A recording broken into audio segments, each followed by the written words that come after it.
Abyss.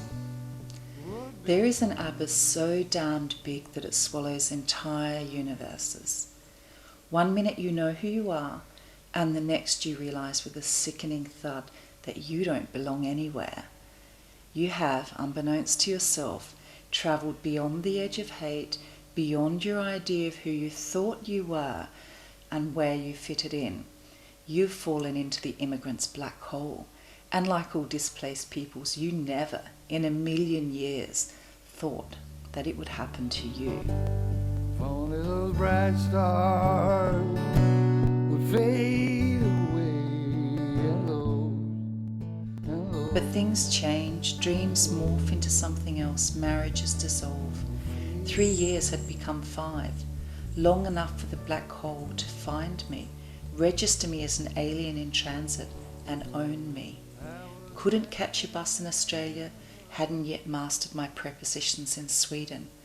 Been away so long I wasn't who I was, but not long enough to be who I wanted to be.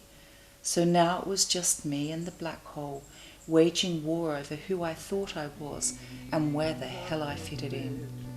oh man, being such a bitch. When I came here, in the first year that I was here, which was 10 years ago, I was sitting at a bus stop and reading on a nice summer day, and something caught my eye, and it was a small sticker pasted to the side of the bus stop, and it was hand-drawn, and carefully hand-drawn, with the Swedish flag in the middle, and very neatly printed across the flag were the words "Death to all immigrants." And I just went cold. I thought, holy shit, that's me. They mean me. And it was a horrible introduction to Sweden. But on the other hand, there are places like RBF, there are places like Jakobsberg folkhögskolor and other folkhögskolor where you can craft your own life regardless of the fact that you're an immigrant.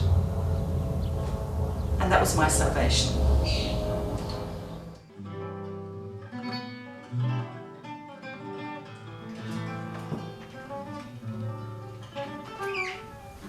Men det är ju, eller egentligen ska vi säga, den här människokärleken. Att den kan omfatta alla människor och inte bara de närmaste, kan vi säga svenskarna då, att det inte bara ska omfatta svenskarna utan människokärleken ska omfatta alla. Och det är nog väldigt viktigt. Jag vet inte om det är det som brister. Det här bristen på människokärlek, vad det är som egentligen stoppar. Det finns mycket rädsla. Ja, rädsla. Oss och dem och det är synd. Ja. För att alla mår bättre om det finns inclusion. Alla mår bättre om det finns kontakt och mindre rädsla. Och på en personlig nivå ska man leva så. Ska man ha en samhälle när folk sitter på utsidan fast kanske de föddes här. Fast kanske de har svenska som modersmål. Fast de är svensk.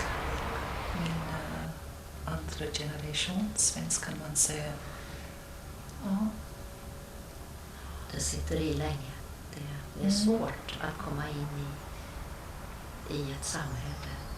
Ja. Det är mycket svårt att komma in i ett samhälle. Ja. Och det kan ju bara gälla om man flyttar som svensk från Stockholm och ut på landet i en mindre landsbygd. Det är svårt att komma in där. Hur svårt är det då inte att komma in när man har ett främmande språk och kanske också ett främmande utseende och främmande värderingar. Ja. Det är skrämmande för en svensk ofta att ta emot det. Ja. Och för de som kommer hit. Ja, för dem också.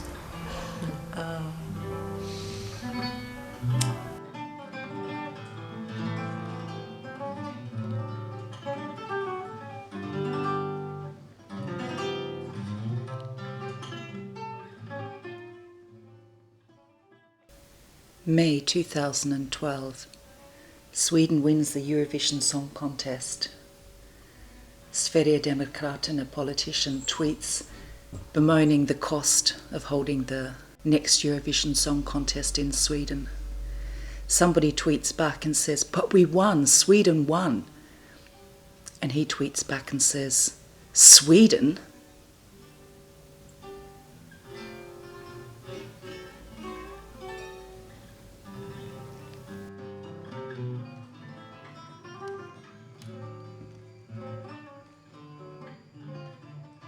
Stockholm has a terrible reputation, and a well-deserved one, for wasting human resources. People that are well-educated and trying to start again and not being able to work in their field. Driving taxis, which I mean in itself is okay if you don't have a good education, but a lot of these people do. So it doesn't say good things about Sweden.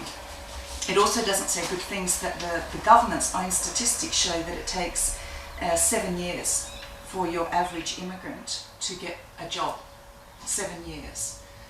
So I think Sweden has very, very far to go if it's serious about taking people in, integrating them, allowing them to have a life that's worth having here, not just being seen as humanitarian and being seen as a country that has multicultural values, but actually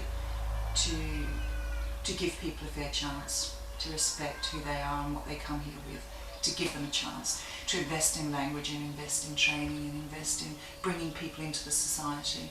Otherwise, what's the point? What is the point?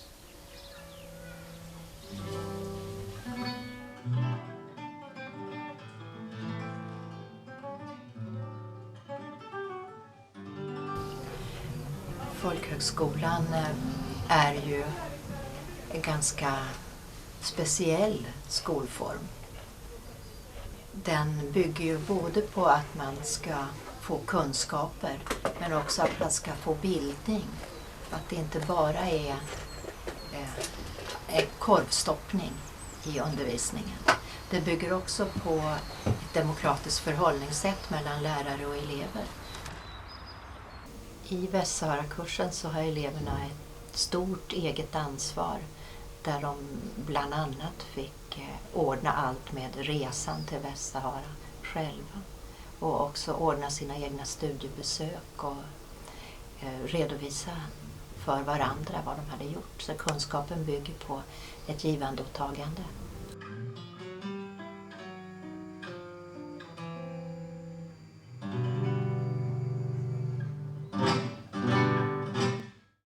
Ja. Grundtvig, han var ju den som sa att kärlek i undervisningen, kärlek mot människan är det viktigaste. Det är inte det viktigaste att vara en stor pedagog, utan det är att visa kärlek till sina elever, till sitt ämne, till världen, till livet. Det tyckte han var det absolut viktigaste, och det är också grundstenen här på skolan där vi jobbar.